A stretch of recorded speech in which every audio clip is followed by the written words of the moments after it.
Good morning, everyone. Maranatha, chapter 225, August 13th. Impressions, Feelings, and Drugs. Through thy precepts I get understanding, therefore I hate every false way. Psalms 119, 104. There are many restless spirits who will not submit to discipline, system, and order. They think that their liberties would be abridged were they to lay aside their own judgment and submit to the judgment of those of experience. The work of God will not progress unless there is a disposition to submit to order and expel the reckless, disorderly spirit of fanaticism from their meetings. Impressions and feelings are no sure evidence that a person is led by the Lord. We can't go by feelings. Satan will, if he is unsuspected, give feelings and impressions. These are not safe guides.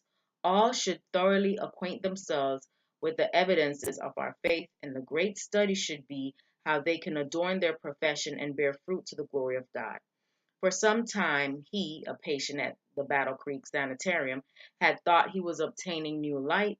He was very sick and must soon die.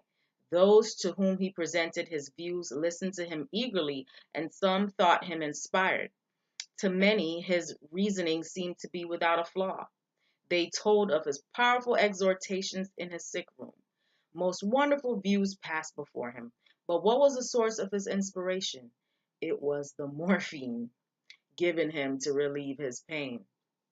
The poisons contained in many so called remedies create habits and appetites that mean ruin to both soul and body.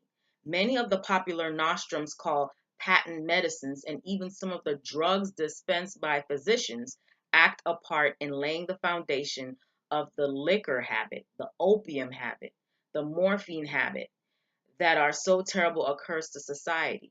We know this is true. She wrote these in the 1800s, and right now in our day and age, a lot of people are addicted to pain meds.